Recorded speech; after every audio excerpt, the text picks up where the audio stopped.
A lot of people set goals and they have the best of intentions in the world, but they don't realize how many crap sandwiches they're going to have to eat in order to achieve those goals. And if you want the goals, you got to be willing to eat the sandwich. So you have a passion for fitness and the desire to start your own business. But launching a massively successful fitness business is extremely complex. The systems, operations, hiring, firing, coaching, sales, and marketing are critical to success. Where do you even start? This show will give you the answers. Here is Bedros Keuilian and Bryce Henson, your hosts of the Fitness Franchise Podcast, a show dedicated to helping fitness entrepreneurs launch and grow successful gyms.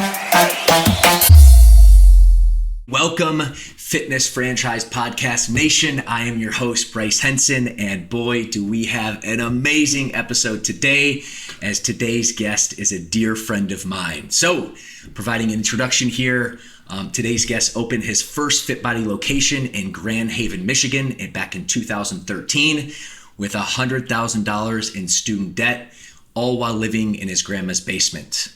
He first bootstrapped his first location on credit cards, and then fast forward today, he now owns and operates 9 Fit Body locations with over 60 full-time team members. And since 2013, when getting started, his business has grossed over $28 million.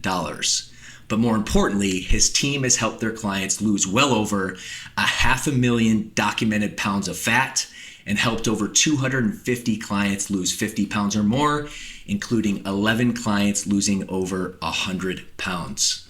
Now, his nonprofit, which is called The Big Give, has donated well over $500,000 to kids in need in his local community. And he is also the Vice President of Product and Results at Fit Body Bootcamp International and co-leader of the Fit Body Elite Mastermind. So I am beyond excited to welcome my good friend, business partner, Matt Wilber. Mateo, welcome to the show. Thanks for having me. So what did I leave off in that awesome introduction of yours? Those introductions are always very awkward for me. I think you got it all. All right, my friend. Well, you are a massively successful guy, our franchise's most successful owner. If you are a Fit Body Bootcamp location, you know of the name Matt Wilber. So before we kind of talk about your accolades and your business success and really diving into that, what's your backstory? How'd you get started, and how did you come to be the Matt Wilber you are today? Yeah, growing up, you never would think I was going to be in this position, but I grew up, I always say the token chubby kid. So I grew up, I was overweight my entire life. I always played sports, but I was always overweight. And I could go on and on about how being overweight and self-conscious and all that held me back from having a great childhood. I'd be the person that would actually figure out how to get out of gym class when it was time to go swimming, so I didn't have to take my shirt off in front of the other kids. And so when I was 13, in wrestling season freshman year, I cut a bunch of weight, and that was like the first time in my life I ever felt like I was a normal weight person, and that really transformed the rest of my life because of the self-confidence it gave me.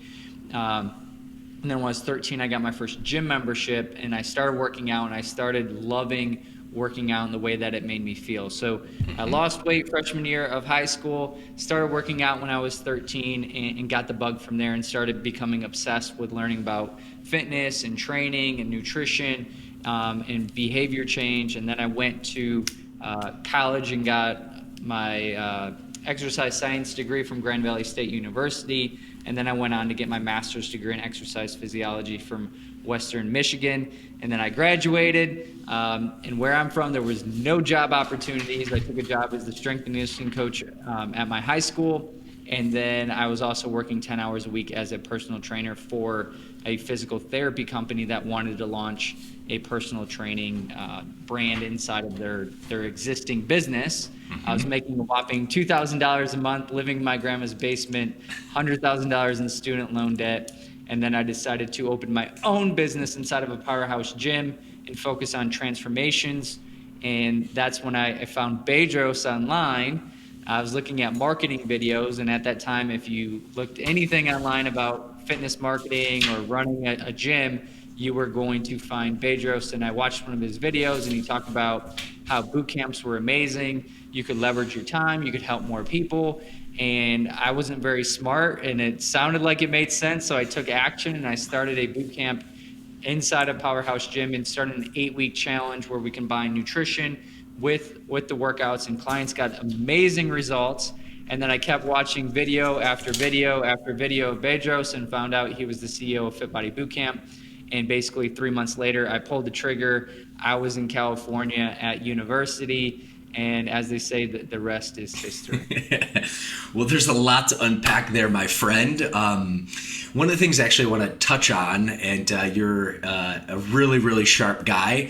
And a lot of fitness pros, I guess myself included, didn't really have a good foundation education actually in the fitness space. But you are definitely one of them who have, and obviously getting your master's degree. I always tease with you. You are Mateo Musk, really smart engineer when it comes to education and really kind of program design. So talk to us and the viewers about kind of the foundation of your education and really how that, getting your undergrad and your graduate degree in the space has really helped you, obviously, in your career as a fitness pro. I wouldn't say like that's the key to success, because I think the key is to have a continual growth mindset and always searching to learn more. So I would say I have formal education, I'll say that, but I've learned more in the 10 years outside of college than I did inside of college. So learning from experts, but always seeking experts in whatever it is. I think that has been my key to learning. But yes, I have the foundational education, which is great, but really it's been me seeking out the information, and so much of what I apply today inside of our Fit Body Bootcamps comes from not my formal education, but outside of my formal education. But I do think that the formal education grounded me in, true science principles when it comes to physiology and nutrition and how the body works and how it functions. And then being able to layer on, I've probably spent well over $100,000 in continued education beyond what I spent on my formal education. So for me, it's always about seeking knowledge, seeking experts, and learning from the best in their fields. And I think that's the fastest way to grow. Yeah, good for you. A lot of lessons there. Okay, so I don't want to jump into 2013 yet. I mean, you kind of gave the overview. You talked about kind of getting a boot camp going within Powerhouse. What work experience did you have, like professional work experience, did you have that really translated or helped you launching your first Fit Body location in 2013? Can you walk us through that? So growing up, I always had a job. Since pretty much the age of 13, I had a job, and my mom she basically, if you want the higher end stuff, you're going to pay half. So I always had to basically pay half for everything. So I always was working. I was playing sports, I was working. So having a work ethic has always been ingrained into me.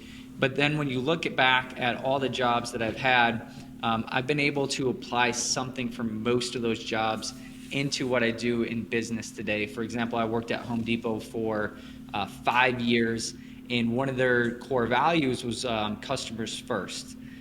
So everything was about customers are first, and then I've applied that into my business as well.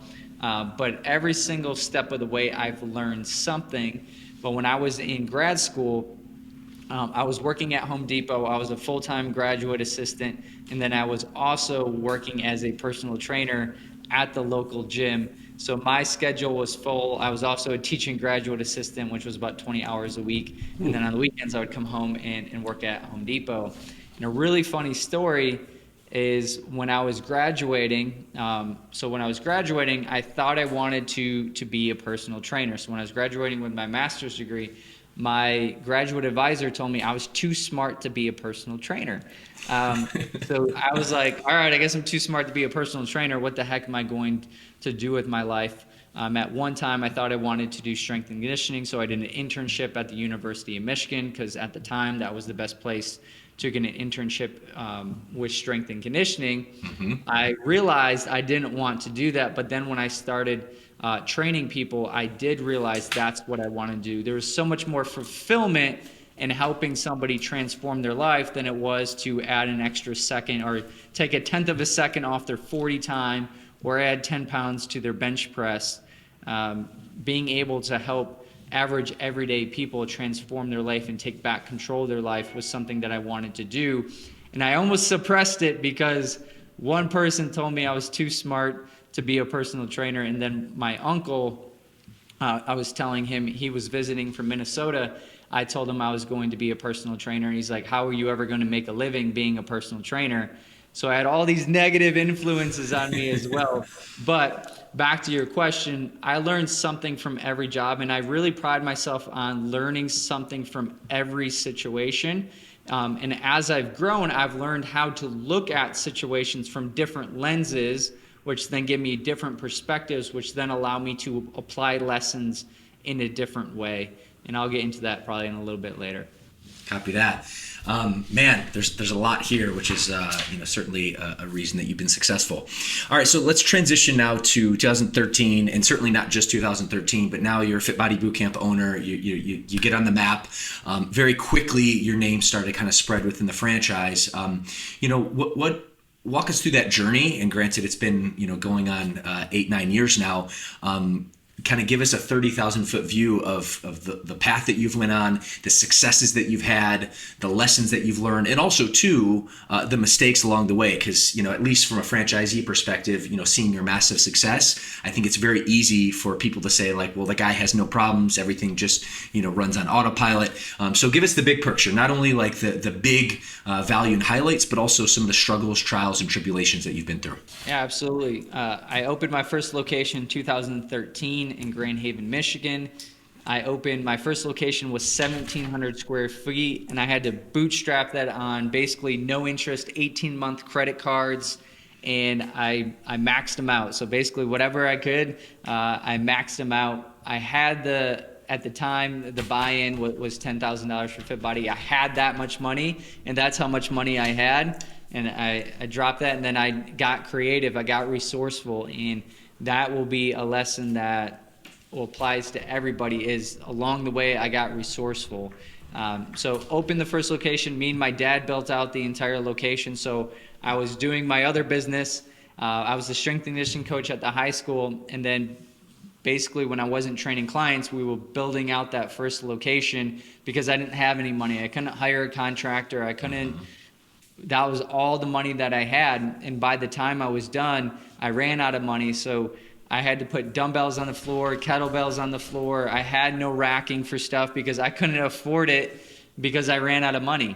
But what I had was a lot of passion for what I was doing, and I grinded from 4 a.m. basically to 10 o'clock at night and just repeated. I was my only employee. I did everything. I did the workouts. And at the time, our system has changed, but at the time, I had a block rocker and an iPod, and I was screaming and yelling, and by Wednesday, I had absolutely no voice, but I loved it. But it was every day I would meet with clients, and at the time, 1,700 square foot facility, I'd meet with clients one-on-one, and I didn't even have an office to meet with clients. I basically put a table where people walked in, and when we weren't training, I was meeting with clients one-on-one, going over their plans, selling them memberships, and that was my day on repeat. I would answer the phones, I'd answer the emails. Eventually, one of our clients, we were out to dinner, and she says, "I think you need some help." I was like, I think you're right. Would you like to help me?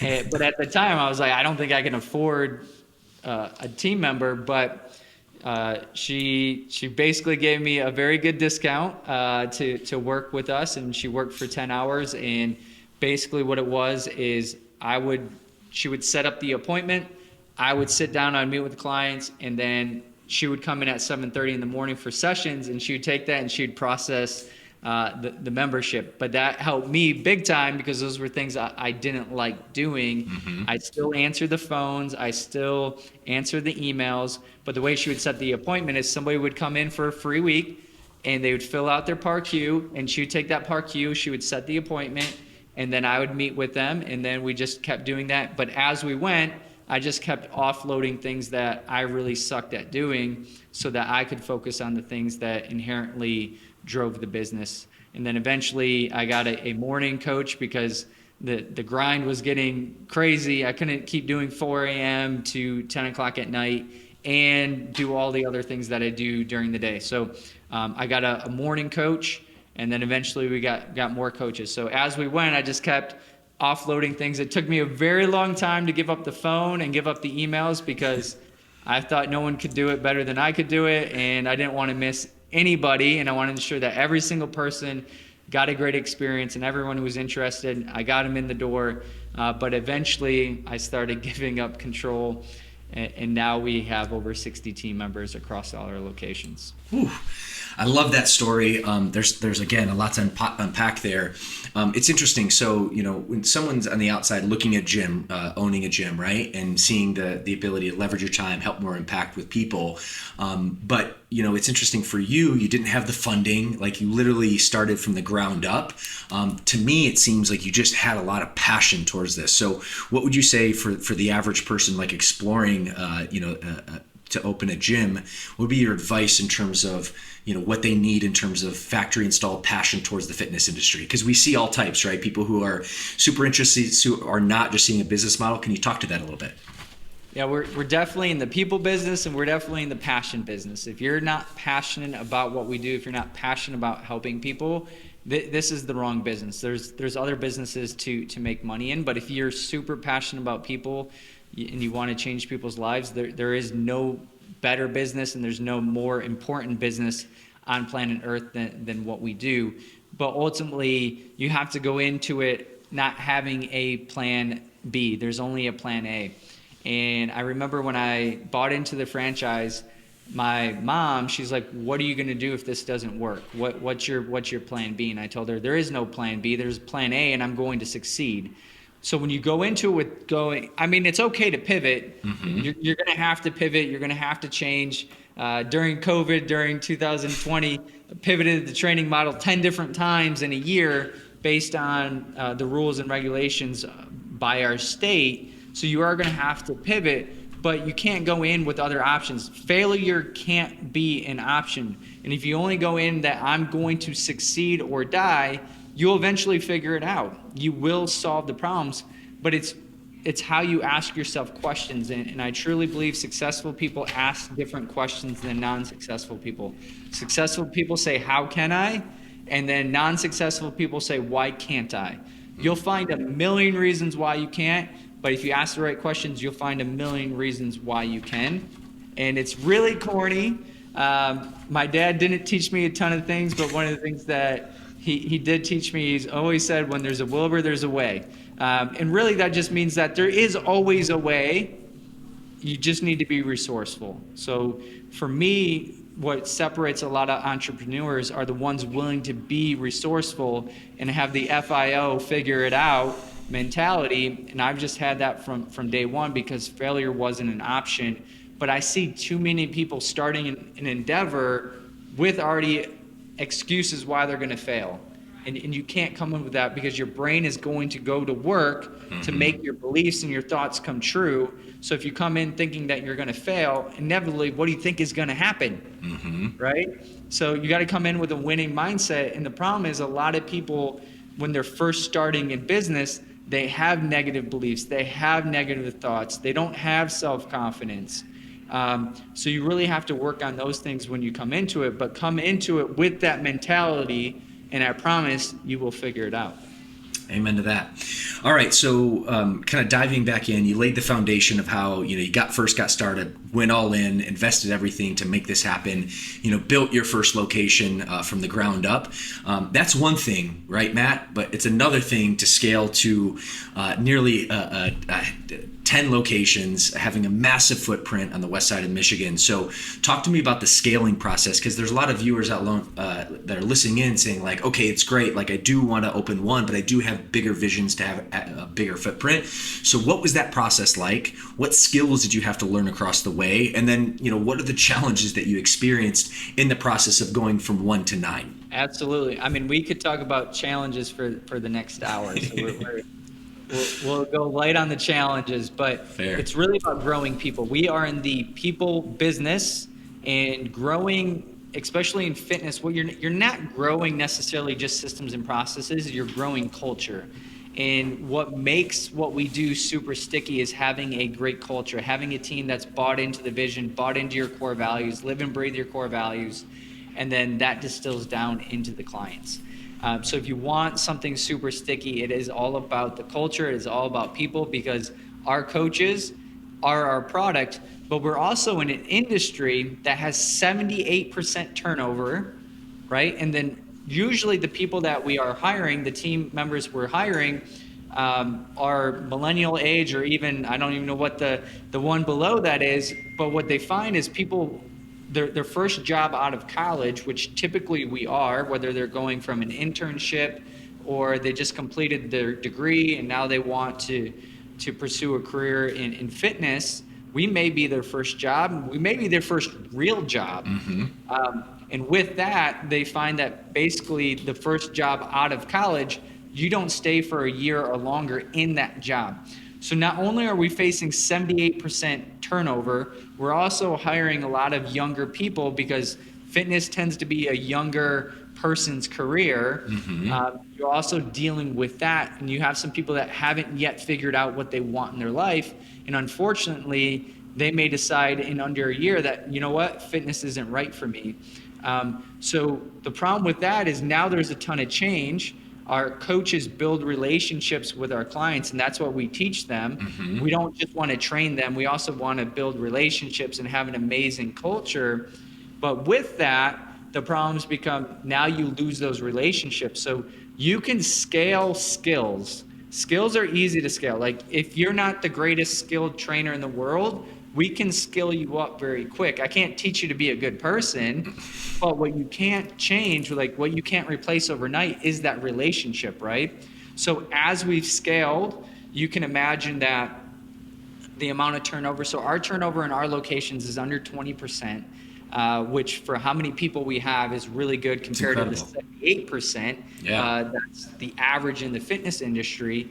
But with that, as we've scaled and we've grown, that just means there's more turnover all the time. So depending on the location, there might be some turnover over here, some turnover over here, some turnover over here.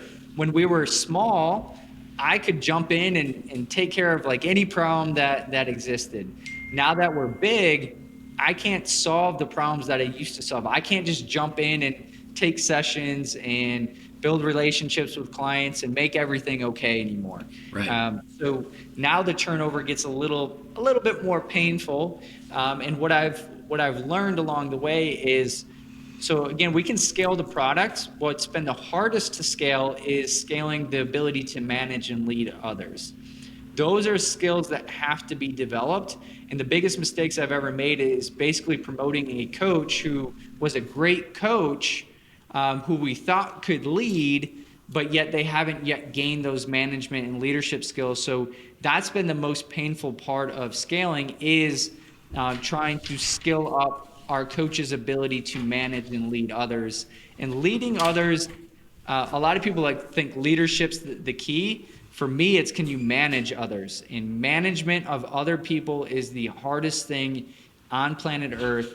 And it's a learned skill. I don't think anyone's just a good manager overnight. I think it takes multiple years of learning how to be a good manager, learning what not to do, as much as what to do. So I've made a lot of management mistakes. I've made a lot of leadership mistakes, but it's really putting the right people in the right seat on the right bus. And you're going to make a lot of mistakes. And you can read every book on planet Earth, but until you're actually in the arena, actually doing it, you are going to make mistakes. And I think that's what prevents a lot of people from taking the next step, is because they're fearful, because they don't know how to do it or what to do, which is a benefit of being a part of the franchise, benefit of getting coaching from us, is we've been there, we've done that. The stuff we create now is, our 8, 9, 10 years of learning, and we get to teach that to a brand new franchisee. And we make the joke like, man, you get 8 to 9 to 10 years of our crap, and you don't even have to make the mistakes anymore, because we've already made them, and we get to teach you what not to do. There's so much value in that, but I'm very thankful for learning the mistakes, and it is a learning lesson. I get 8 years of lessons of what not to do, but I've paid my dues. But it's been very painful when a coach leaves, when there's turnover, clients are upset, team members are upset. and having to navigate them through those transition points are really tough. And I'll just give you an example of what we're going through right now in one of our locations. Please. I find that when it rains, it pours. When one coach leaves, it kind of feels like multiple coaches and multiple things happen at one time. It's not just one thing you have to solve for. It feels like, man, one coach goes, it's like, who's next? But in one of our locations, one of our facility leaders who's been with us for 5 years, absolutely amazing, love the guy to death, decided that at his point in his life, he has a 1-year-old son. At this point in his life, he wanted a 9-to-5 career, which we know the fitness industry is not a 9-to-5 career. No, sir. We train people when outside of when normal people work, right? So we need to be there early in the morning. We got to be there late at night. And he decided it was time to find a 9-to-5 that was going to fit more into the lifestyle and the family life that he wanted to have. We also at the time made a bad hiring decision, so we decided to let a team member go because they were within their first 90 days, and it wasn't vibing. They didn't fit our values. They weren't going to get to the level that we needed to get them to. So we decided that it was time to cut bait. And then we had another coach who's an amazing coach, decided he wants to train athletes, and that what we do at boot camp no longer vibed with what he wanted to do. So all in a time period, and we have a coach that's going on maternity leave for 12 weeks. So that's one location at one time, and being able to navigate that is really difficult. On top of, I have 8 other locations that we have to worry about that all have different things going on as well. So scaling and growing sounds sexy and it sounds awesome and it looks great on paper, but ultimately you have to start getting good at solving problems and being good at managing and developing and leading people. If you don't get good at those things, scaling and growing is going to be a nightmare, but unfortunately, you're going to have to learn lessons as you go, and as you put in the reps, you'll get better and better and make less mistakes, but you'll always make mistakes. If you're playing the game and you're in the arena, you're going to make mistakes. There's going to be problems, and there's a reason why they say that the tip of the spear is bloody, and as a leader, you're the tip of the spear. It is a bloodbath sometimes, and it gets very bloody, but that's the name of the game. And I wouldn't trade it for anything, but there's many days where I'm like, man, when does this get easier? It just never gets easier, right? We just get better at solving problems. Amen to that. There's a lot there. There's one point that I really want to kind of get further clarification, insight from your perspective. You said it's leading is one thing, but really the key to it is really being able to manage people. Can you describe and really differentiate in your words the difference between leadership and management? So obviously leadership is, I really look at leadership as we're taking them somewhere. We're growing them, we're developing them, we're getting the most out of them. We're getting them focused on the mission, the vision, the values of our company. We're driving the culture. Like for me, that's all leadership stuff. It's the sexy stuff. It's the stuff we love to do. It's the management of others that's where it really gets messy. The better you lead, the easier it is to manage. The worse you manage, the harder it is to lead others. But that's really actually, when there's disciplinary things that have to happen or accountability, management in many aspects is accountability of others and ensuring that the team is holding the standard. And holding people to a standard is really hard to do consistently. That's why you see amazing programs like the Alabamas of the world, and you're like, man, how do they hold that standard for so long? It's because they're really good at leading and managing others, but more managing. They hold everybody to that standard, but it's tough because people don't want to play at that high of a standard for that long. But you have to, as a manager, when something goes wrong, you got to address it right away. And a lot of us don't like to address problems. And as a manager, you got to address it. And the sooner you can address it, the better it's going to be. The longer you take to address things, the worse it's going to be. But you also are managing personalities. And one of the biggest things that we've been incorporating in our brand is Take Flight for Learning, which revolves around the disc, but it's really learning people's personality types. And within any team, you have multiple different personality types, and every single person needs to be led and managed in a different way to be the most effective. So you have to be able to adapt how you lead and manage to every single team member. And I think most leaders and managers want every single team member to adapt to them and who they are as a manager and a leader. But if that's what you're requiring, then you're not a great manager, you're not a great leader. So it's really learning about people. It's really caring about people. It's about building relationships and getting to know, how do I get the most out of every single person? And then how do I manage them effectively to, again, to get the most out of them? Copy that. Well, thank you for that insight, my friend. All right, next up, I do want to shift to your VP role of the entire brand and your zone of genius, but I do want to plug your nonprofit that you started, The Big Give, just because it segues a little bit more cleanly with your local location. So can you give us a little insight about what The Big Give is all about, what you've done, and why you're passionate about it? The Big Give, which it wasn't called at that time. So the Big Give is a nonprofit, and I'll explain why we turned it into a nonprofit. But even that, some days I'm like, man, I wish I never did a nonprofit. But the first year in business, so we opened in September 2013.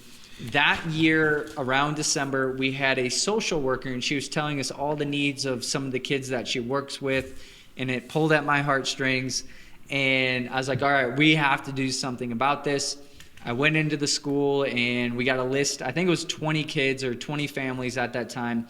And we raised $3,400 from our clients. And at that time, I was barely profitable, right? Thinking about donating and doing charitable stuff. When I was open for 3 months, we were barely paying our bills. But it just had a calling to me, and I was like, we have to do something. I can't just sit back and not do anything about this. We raised the money, we went shopping, and we do it in a much different way than we actually get a list of the wants and needs of these kids, and then we go shopping, which even that is so much work.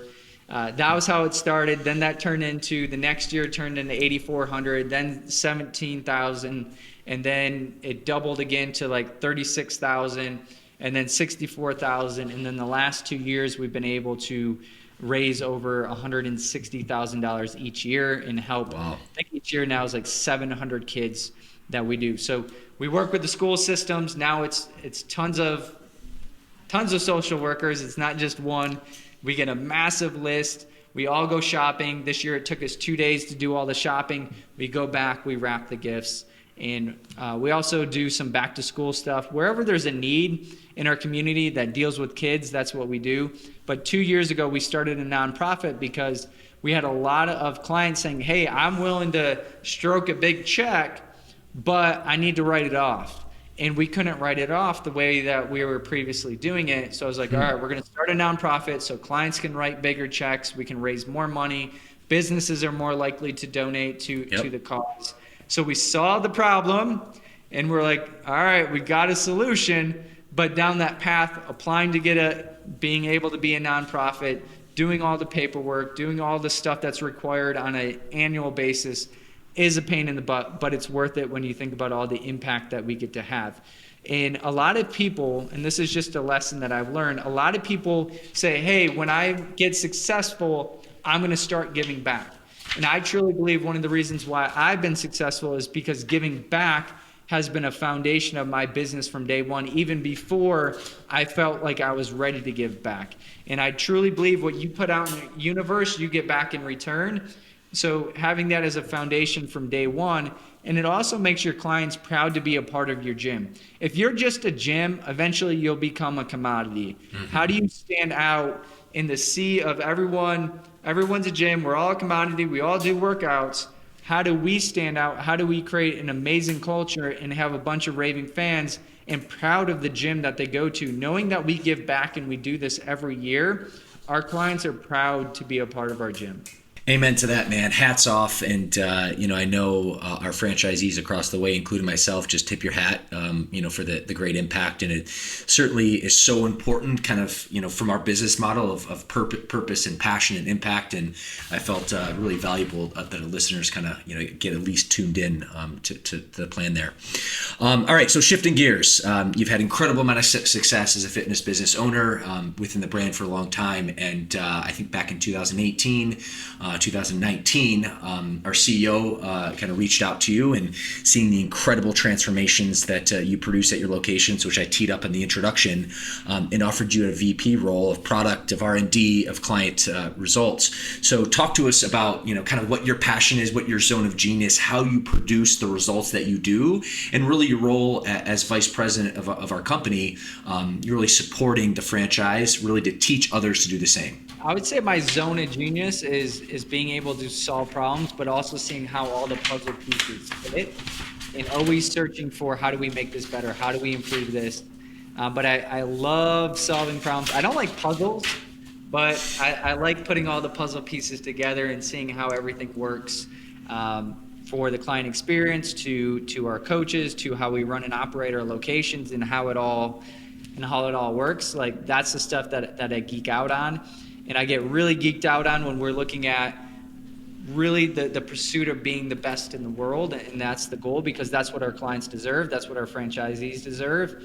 And that really gets me geeked up and keeps me awake at night thinking about how do we improve everything that we do? How do we get better results for our clients? How do we create better systems and processes for our franchisees? That's the stuff that gets me going. But as far as how did I become the VP of product and results, obviously in my locations, we've had amazing results across our locations. Me and Bejos have been in talks for a very long time. And the goal is to, how do we more duplicate what I've been able to do inside of my locations, and how do we distill that down into the rest of the franchisees so that we improve the delivery of results to our clients? Because, ultimately, we are, and we want to be known for being the number one fat loss results when it comes to the fitness franchises, right? So that's our big thing. That's what we focus on, and that's what I live and breathe in my locations, and also for the franchise. And then my role is to distill that down to the rest of our franchisees. Yeah. And I think that's so valuable, right? Getting into the fitness space, and, there's a lot of reasons as we're unpacking like why you've been so successful, but I truly know in my heart of hearts, you put your clients first, not only them as people, but also the results, and to be able to produce the results you've been able to do, it has been absolutely incredible. So I think, a huge value for any Fit Body owners listening to the call is, have a guy like you masterminding the product, the experience, the nutrition, the challenges that we do. And actually, I want to pick your brain a little bit on that, the transformation challenges that we've launched as a brand. But it's just a huge value to have, you as the mastermind of these programs. Is a great segue actually to the transformation challenges we do. So can you talk a little bit about your role and kind of bring that to the table, what the transformation challenges are, how often we do them, and really color in the details a little bit from a franchise perspective? Yeah, absolutely. One thing I just want to touch on when we talk about trainers and coaches, and obviously we know we have a lot of people tuning into this, hopefully fitness professionals, and a lot of people think that results is just telling people what to do, right? So that's the science side of things. So the science side of things is, here's your calorie deficit, here's your macros, here's what you need to eat, here's your meal plan, this is how many times a week you need to work out. Most people don't suffer from most people know what they need to do. If I said donut, banana, you would know that the banana is better than the donut, right? Yep. The key is, how do you get people to do the things that they inherently already know what they're supposed to do? There's a lot of education that goes beyond it, but a lot of it requires coaching and having relationships, and a lot of it comes down to trust between the coach and the person. So we not only with our challenges, yes, we train our franchisees on how to prescribe what they need to prescribe, from the nutrition to the workouts. We help with the mindset piece of things. So our challenges are all encompassing, but what really makes it work and makes it go is the coaches building a relationship with that client and helping them overcome the struggles and the hurdles that client faces. So a good coach is able to take you from A to B, right? It's not just, hey, here's your stuff, but can you help them navigate their life and be able to make it so that they actually follow the nutrition, actually show up for the workouts, do the things that they're supposed to be doing? Can you manage them? We get back to accountability. So a lot of coaches like to just tell people what to do, and you have some clients that are great responders to what you do, and they do what it is, and they get amazing results. And us coaches, we like to take all the credit for those clients, right? But what about the clients that are struggling? That, for me, defines if you're a good coach. Can you take that client from, you gave them the prescription isn't working for them for whatever reason, can you take another tool out of the toolbox and figure out what's it going to take for that client to take action so that they can get the result? Can you meet that client where they're at? And I think that is the separator between being a super successful business that drives results and then just being a mediocre business. Because if you can only help clients that follow directions, you're going to help some people if your science is good. The science that we prescribe is freaking awesome. Yep. But what really drives it is the art of coaching and being able to meet clients where they're at. So we spend a lot of time with our franchisees and the coaches on how to be better coaches during the challenge so that they're better equipped and have the tools needed to meet that client where they're at, and being able to help them obviously get to the end result, which it can be very messy depending on the client's history. There's a lot of psychology, there's a lot of mental stuff, there's a lot of identity stuff that goes into it. So it's not just simply prescribe nutrition and workouts, because guess what? Most people have tried at least 5 diets, at least 5. And what we do is all scientifically backed, but ultimately it's probably not that much different than other diets that they have tried in the past. Because in order for a diet to work, ultimately you need to be in a caloric deficit, you need to get enough protein. That is fat loss 101. That is at the base of what we do, but it also needs to be sustainable. And unfortunately, sustainability means something different for every single client. And your job as a coach is to help make it sustainable for that client, not just a one size fits all. And that's really what separates what we do at the franchise, which is really hard to scale, right? It's hard to scale the art. We can scale the science because we're providing that to all our franchisees. But scaling the art is really the key, and is really the driver between getting clients decent results and getting clients great results. And that is something that we've baked into our challenges and baked into how we run and operate Fit Body Bootcamp. And I really believe that is a massive separator. Is we're focusing on how do we make better coaches, not just what's the science of what we do. Yeah, both the art and the science is hugely important. All right, my friend, shifting gears here a little bit, and we've talked about, the journey and your success and kind of what you brought to the table, the value that you've brought to all of our Fit Body Bootcamp locations within your role, and, through the trickle-down effect to our clients. We talked a little bit about the challenges. I know you said we could talk forever, but give the viewers, and it could be personal, it could be from your ownership hat on, or it could be both. But what would be one of your lowest points in your entrepreneur experience and career, if you will? What was the learning lesson? Kind of tell the story about it, and how did you overcome, and really how did you get better from it? The lowest moments of my life during the journey, I can think of 2, and I would almost say they're equal. I know you're asking for 1, but I feel like they're equal. Give us 2, buddy. Like, I could just say 2020, and I think most people in the fitness industry would understand that. I'm in Michigan. We're in a blue state. We had one of the highest restrictions humanly possible. Over the course of the year, we lost nearly 2,000 clients at the lowest points. We've had to battle. We've made 10 different pivots to our training model.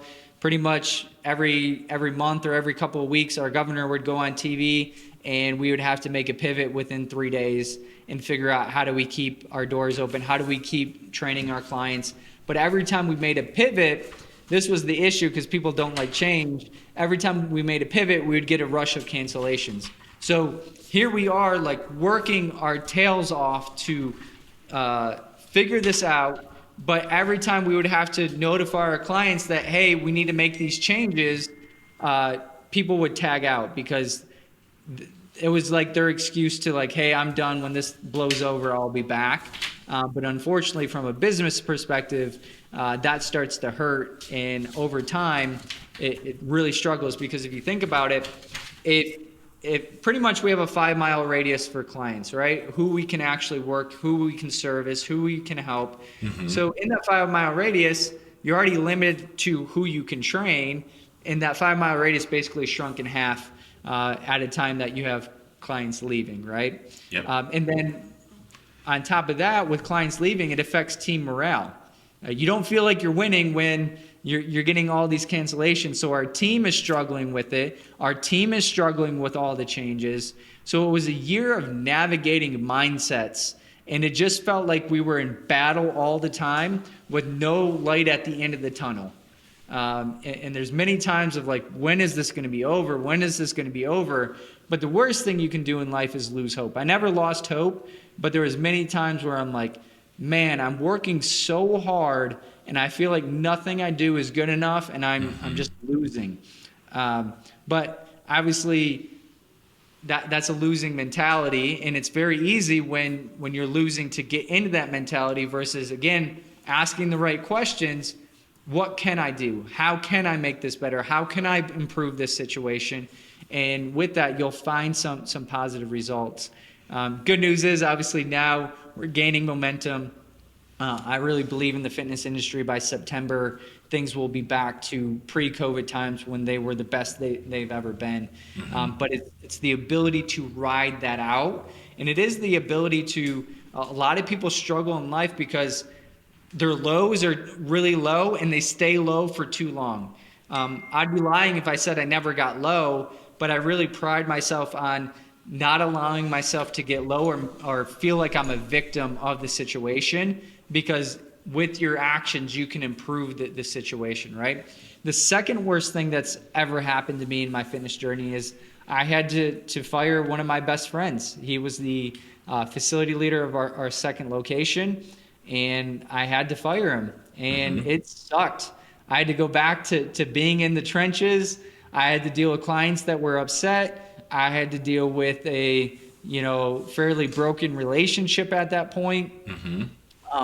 And it was just one of the hardest decisions that I've ever had to make. After that, things got easier though, right? And I always love that. First, when you face a problem, you feel like it's a level 10 problem, but then when you face enough problems, what you thought was a level 10, you're like, hey, that's a level 1. Yep. I can do that in my sleep. So that was one of the lowest points of my life at the time, but it was definitely a blessing. It was a blessing for me. It was a blessing for him. He's now super successful with his own gyms and being able to help thousands of people down in Florida now. So it was the best thing that ever happened to him. It was one of the best things that ever happened to me. But at the time, it was definitely one of the hardest things I've ever had to face. And going back to COVID, I wouldn't wish it upon anyone that they would ever have to do that. But the amount I learned about people and the amount of leadership lessons that I've learned, I think I learned more in 10 years. And you probably say the same thing, learn more in 10 years. More in 1 year than I would in 10 years, right? Yep. So I know that as things get better, it is going to make me a better leader, and it's going to make it so that we actually grow better and faster in the future. But we definitely had to eat a lot of crap sandwiches during 2020, and we're still eating crap sandwiches. But the thing that's unique with me and you is we're willing to eat as many crap sandwiches as needed. Yes, sir. It's so funny. And we're shooting this video in mid-March of 2021. And speaking of COVID, Facebook throws memories. And I just got a memory of my first at-home workout where I was just trying to corral the troops. And I saw that on my phone today. And I'm just thinking to myself, I wish I could tell that guy so much that I've learned just in these last 12 months. Because, man, we both and the rest of our franchise had a crash course in leadership and management and human nature over these last 12 months. It was a very long 2 weeks to flatten the curve. Yeah, 2 weeks, right? All right, so kind of transitioning here, Matt, one of the things I pride you on and I love about you is you're a passionate guy. What would you say specifically you are most passionate about today? Most passionate about today is, it's always been this way. I love seeing other people win. I love doing things that indirectly or directly help other people win in their life. I used to get all the emails and the thank yous and the in-person stuff and the gifts. Now I don't. I get an email every once in a blue moon thanking me for everything I do.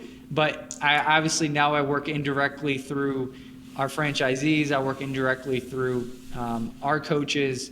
And when a client loses 50 pounds or 100 pounds, although I'm not the one prescribing their nutrition, I'm not the one helping them at the workouts, I know indirectly I have an effect on that. And then with the franchise, when our franchisees come to us and tell us about the wins and how we've been able to impact them and help them inside of their business, there's no better feeling. So those are the things that really jazz me up and get me excited and make everything that we do worth it. Amen to that.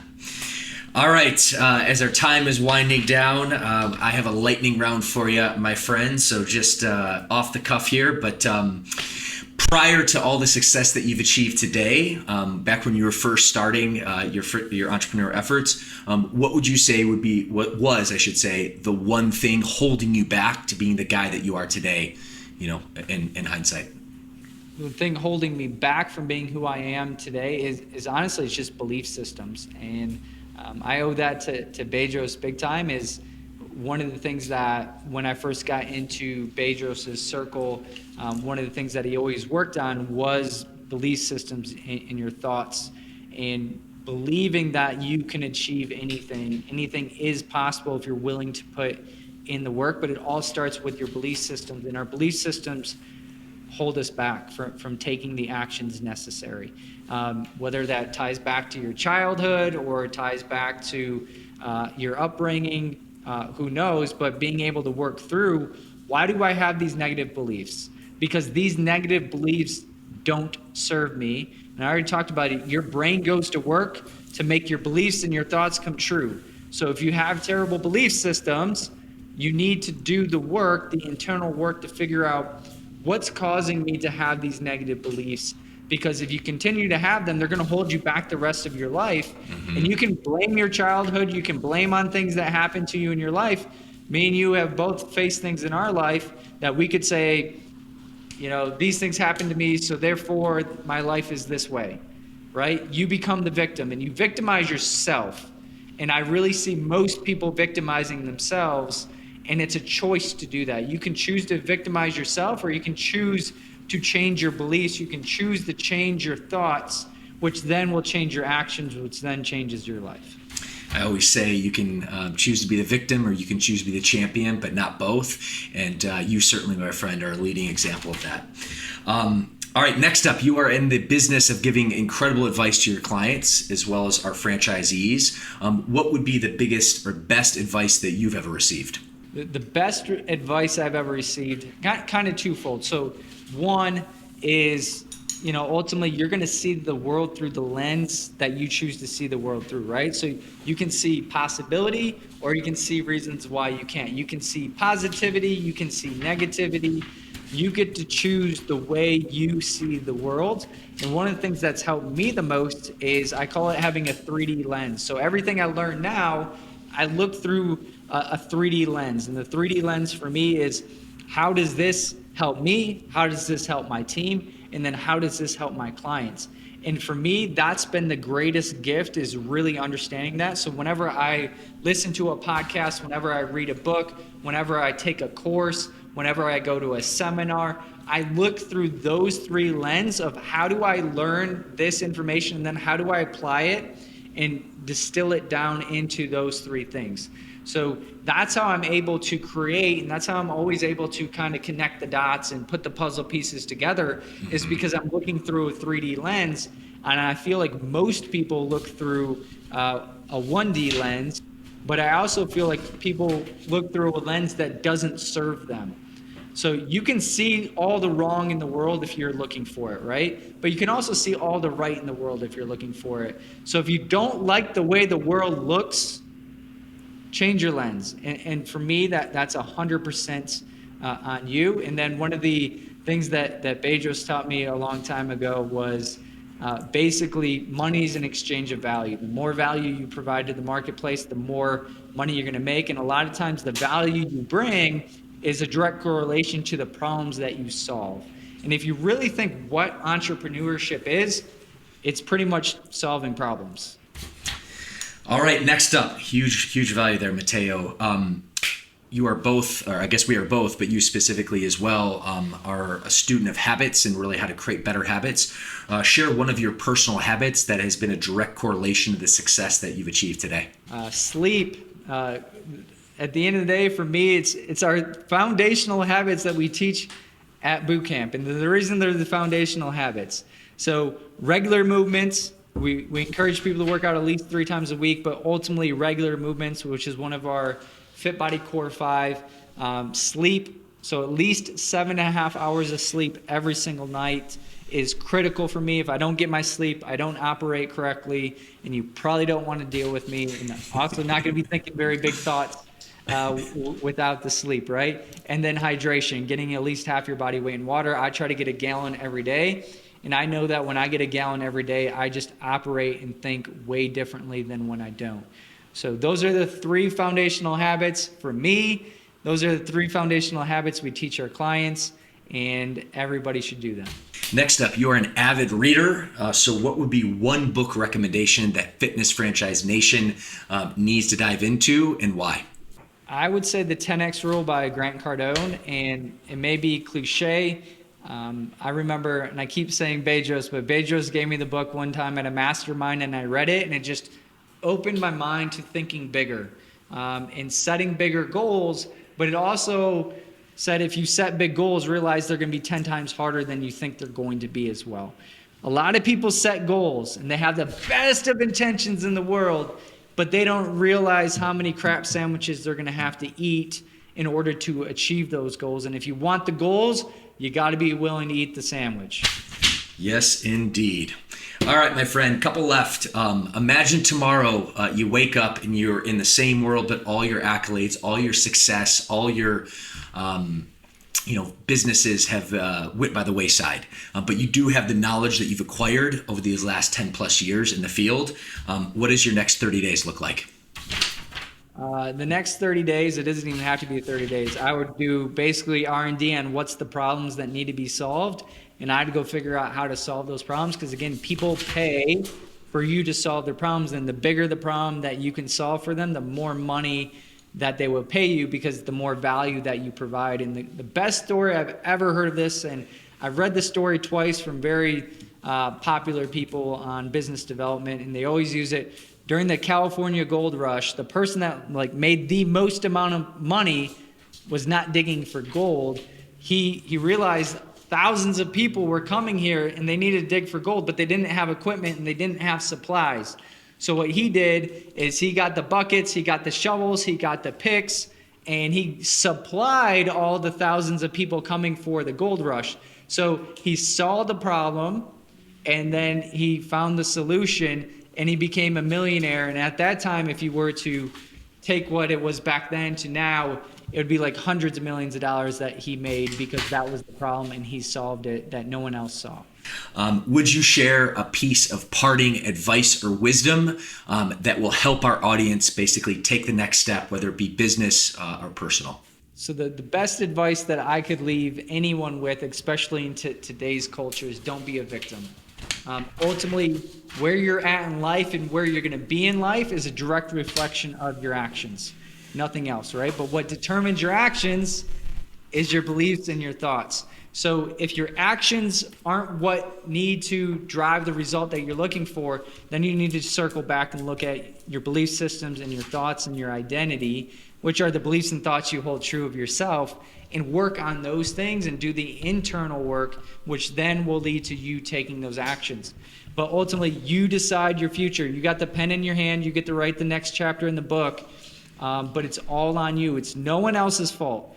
take extreme ownership of everything that's happened in your life, because when you do that, you take back control, and then you get to write the next chapter in your life. But if you're a victim, you're giving the pen to somebody else, and somebody else is writing the next chapter in your life. And I would just encourage you that you take back the pen. Well, my friend, this has been awesome. Before we go, I want to thank you for your time. I also want to acknowledge you. We've known each other for the better part of 10 years, and really the last 2 years specifically, I've had the pleasure, honor, and privilege of working with you side by side.